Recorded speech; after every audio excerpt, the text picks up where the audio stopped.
Emiliano Pardo Tristán, un honor tenerte aquí en Cómplices, un espacio para la cultura, para conocer al entrevistado y que los panameños sepamos quiénes hacen un trabajo de complicidad también por la cultura. Así que bienvenido. Muchas gracias, Emma, y gracias al programa y a Hacer TV por la invitación. Bueno, tú has estado en el programa desde que comenzó. La música de fondo es del trabajo que tú has hecho también con otros colaboradores. Ya conversaremos sobre esas producciones. Así que gracias de antemano porque has formado parte de Cómplices desde el inicio. Emiliano, ¿qué te ha dado la música? ¿Y qué crees tú que le has dado a la música? Es un intercambio. Sí, bueno, ¿qué me ha dado la música? La música me ha dado mucho. Llevo mucho tiempo dedicándome a la música, aunque empecé tarde. Empecé después de graduarme en el Instituto Nacional a los 16 años, de sexto año, sin saber qué carrera iba a tomar, y luego pues decidí ser músico. Y al decidir ser músico decidí estudiar en el conservatorio, y a los 6 meses ya estaba en España.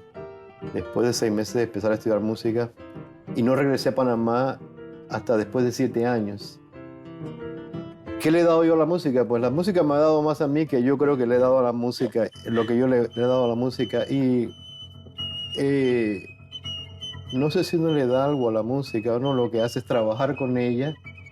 Y pues el trabajo de componer obras, de componer con sonidos, de estudiar las formas musicales, de estudiar todo lo que se ha hecho antes. Pues eso es lo que he hecho por muchos años con la música. Te preguntaba qué le has dado a la música, pero por supuesto que el pensamiento, la actitud del artista generalmente es sentir que le ha aportado más el arte de lo que le ha aportado. Pero tú le has dado a la música esa voz de Panamá. Has estado mucho tiempo fuera, vas y vienes, eres un viajero también, y en cada lugar de estos tienes aprendizajes. Entonces creo que la voz de Panamá, tú le has aportado a esa voz de la música panameña. ¿Cómo ha sido ese proceso de que en una música clásica o en una música que no es la que tenemos acostumbrada para oír, una mejorana, o para escuchar todo el silbido del pito cuando se está en la danza de los toros, o poesía panameña, indígena y latinoamericana?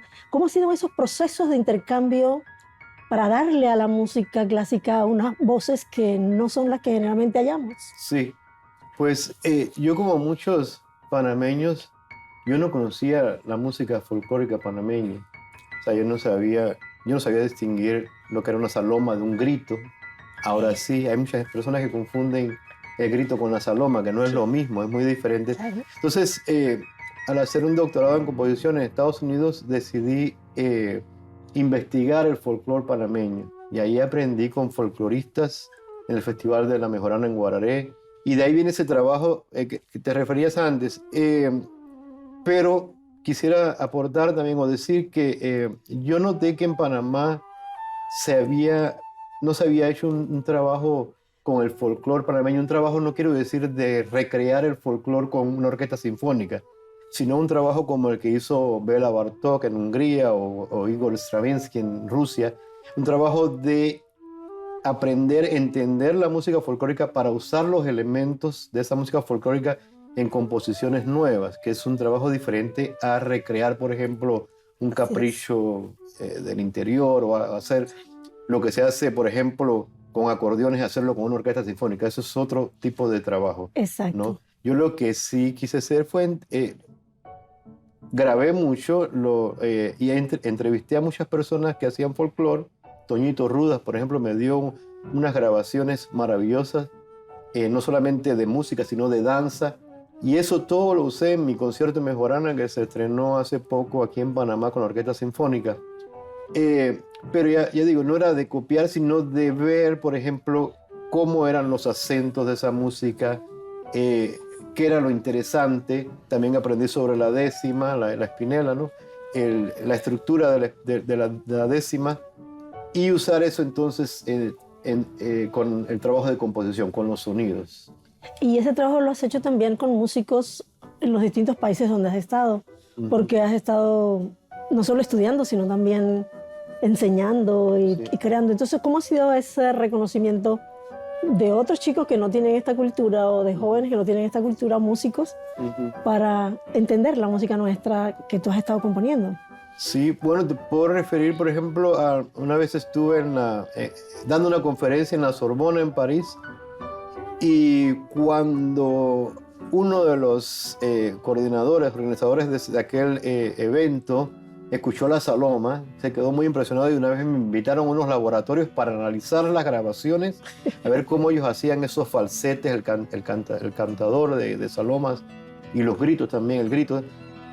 Y porque no había escuchado nada así antes. Entonces sí, llevar ese trabajo de investigación, llevarlo en mis obras, siempre lo que hago es que cuando presento mis obras también presento conferencias de la música autóctona.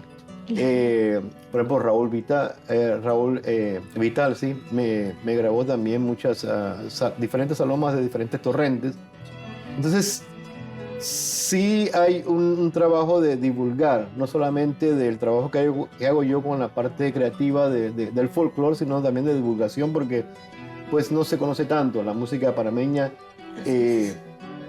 la del folclore, la que se hace con la mejorana, la que se hace con el grito, con la saloma, a capela. Entonces, cuando por ejemplo di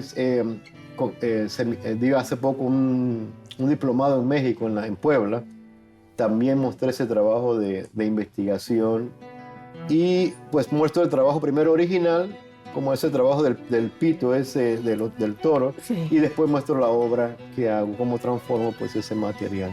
Entonces eso es lo que me interesaba a mí y noté que Panamá se había saltado un poco esa parte. El nacionalismo, por ejemplo, si uno va a México y revisa la música de Silvestre Revueltas, de Carlos Chávez, del grupo de los cuatro compositores mexicanos, usaron el nacionalismo, usaron el folclore mexicano, pues con Chávez, la música indígena en su Sinfonía India, y en Panamá eso no se había hecho. Roque Cordero, el trabajo que hizo, pues fue más el trabajo europeo del dodecafonismo Sí. que el trabajo del folclore.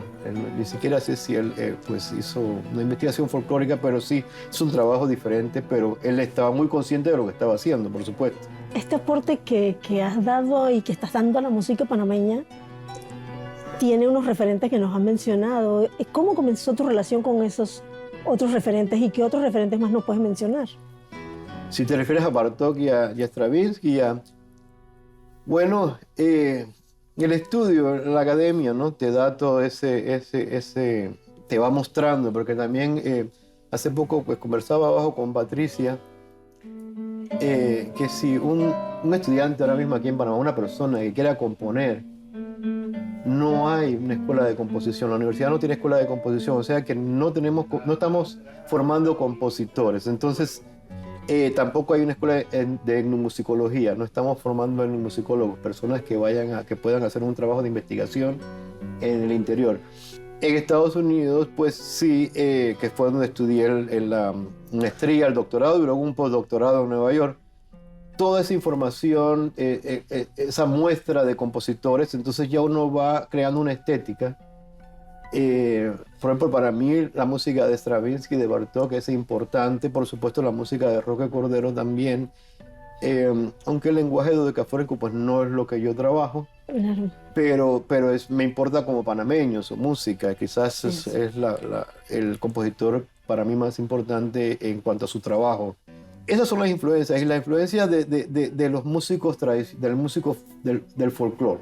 Eso también, porque aprendí mucho con ellos. Aprendí mucho con Toñito Ruda, por ejemplo. Siempre lo menciono porque tengo unas grabaciones hermosas que me bailó todo.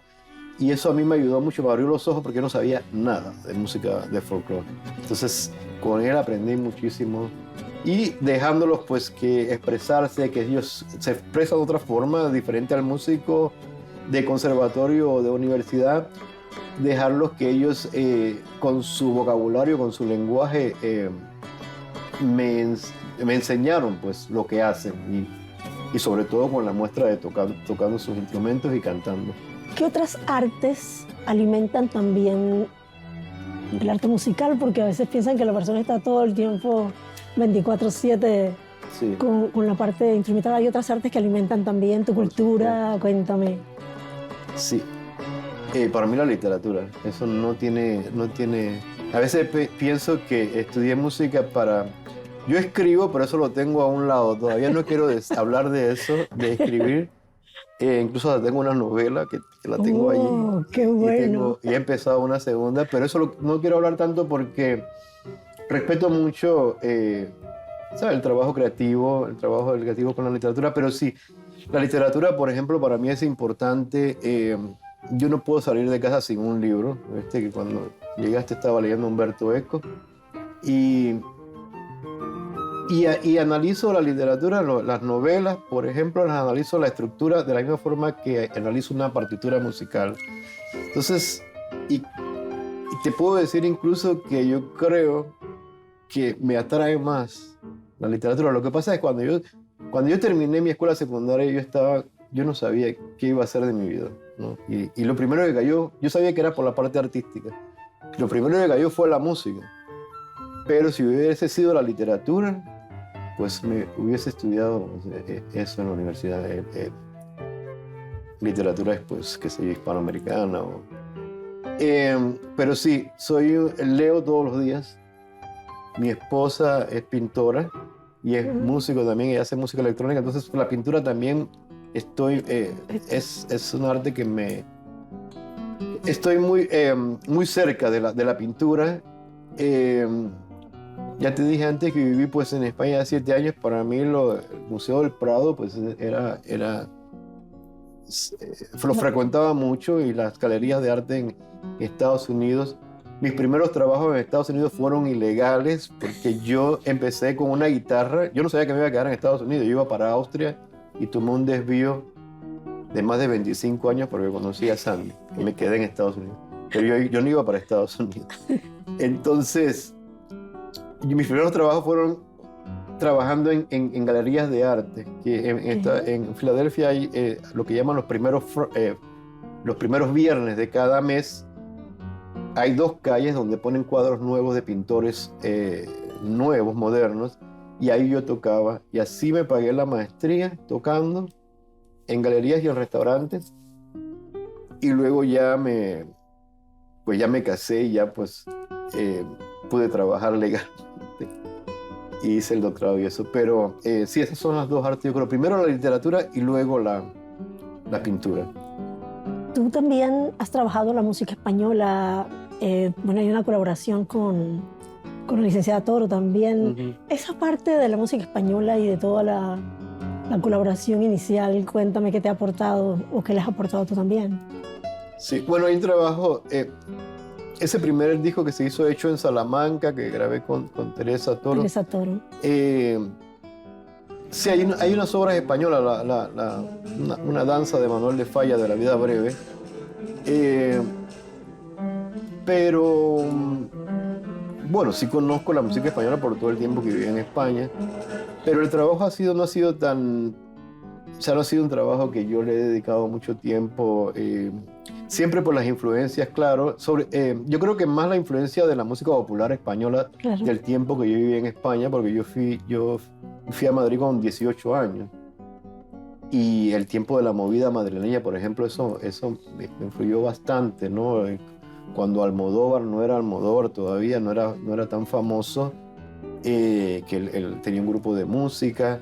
Todos los grupos musicales de aquella época pues fueron una influencia. Yo toqué música popular al principio porque también pues donde he vivido siempre he vivido de la música. Entonces yo tocaba la guitarra en un dúo con un cantante, y eran sus composiciones que no tenían nada que ver con música clásica. Y tocaba guitarra eléctrica, pero lo que pasó fue que en el conservatorio tuve que decidir, ¿no? Porque no podía hacer los 2 instrumentos, y me decidí por la guitarra clásica.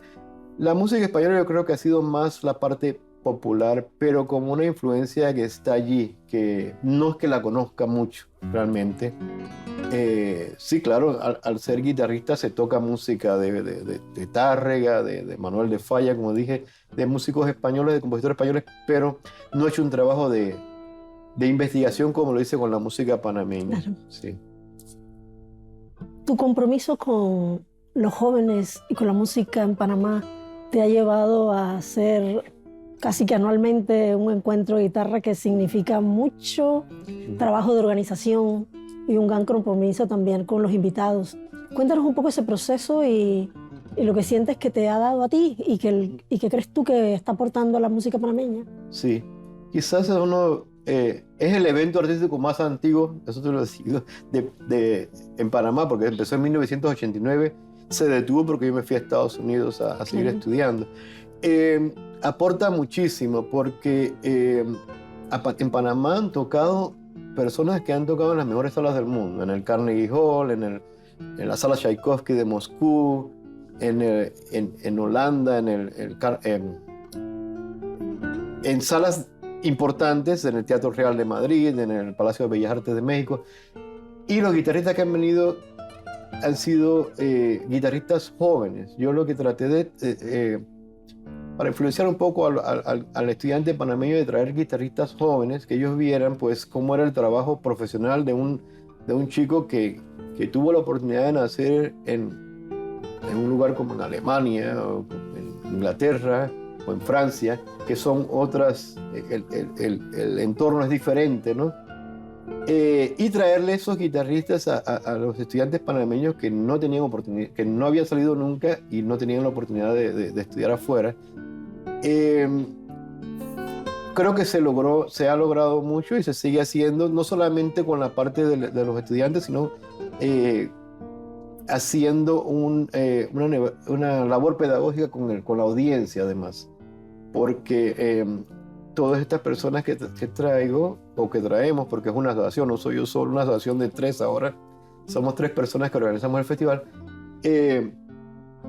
se hacen conciertos didácticos. Hemos ido a escuelas en Curundú, el año pasado fuimos a Curundú y otra escuela por la Avenida Nacional, donde pues llevamos guitarristas, les hablan a los niños de música.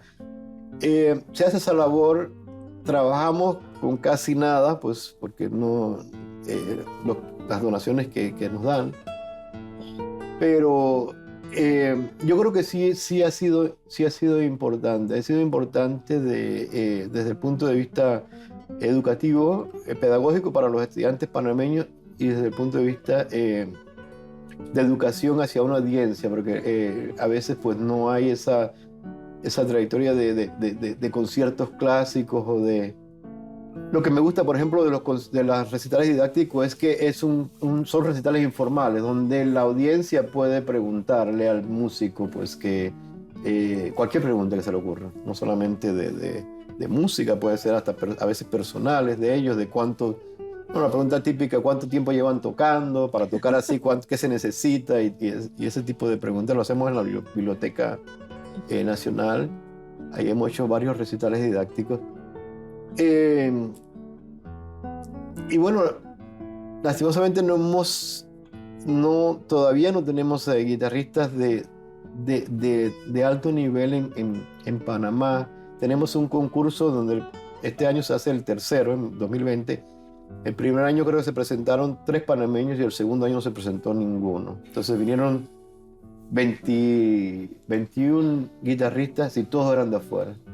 Entonces eso es una falta, ¿no? No sé, yo creo que el problema es un poquito más grande. Es difícil con un festival crear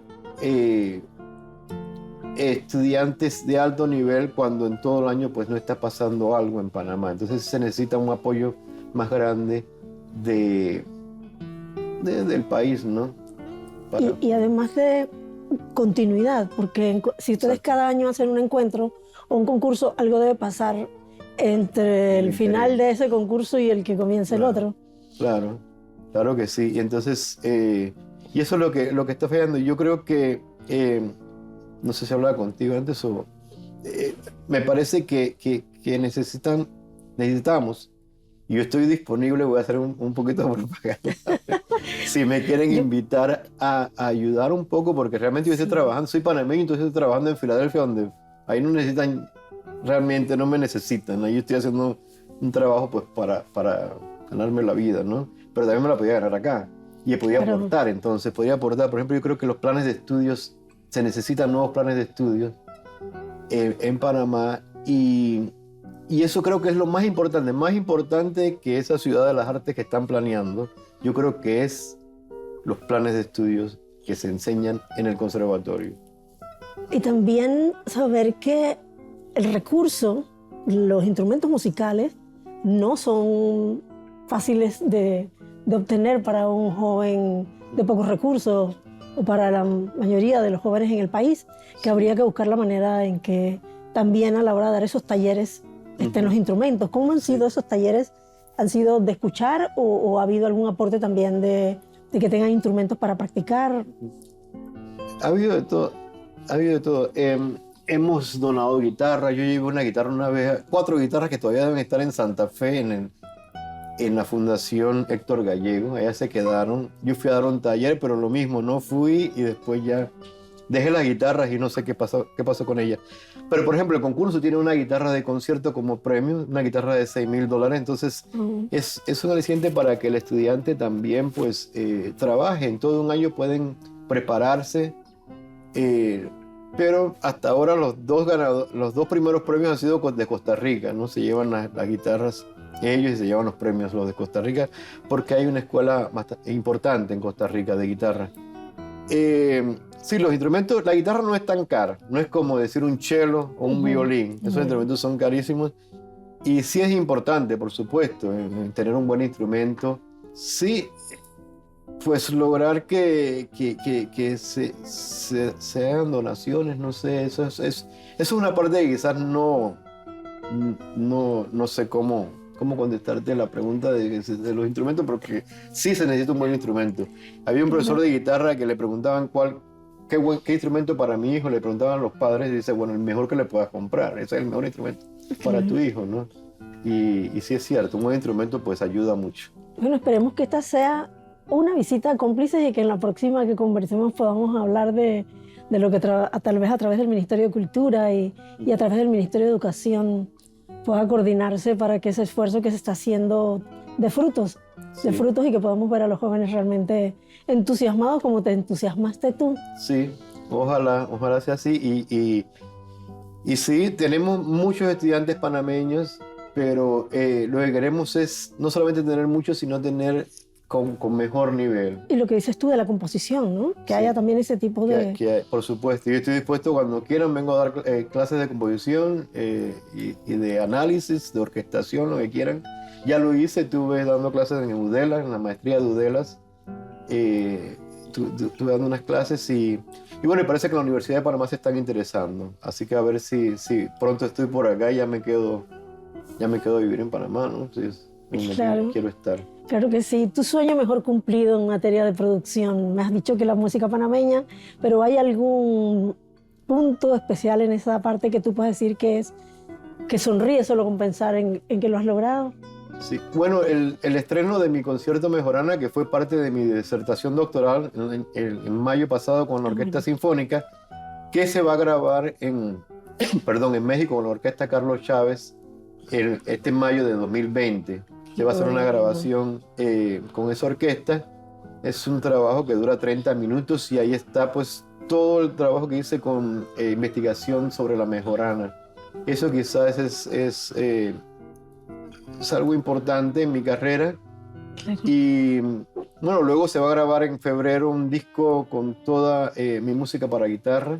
El ganador del primer premio del concurso, un costarricense, un joven, Marco Corrales, va a grabar ese disco.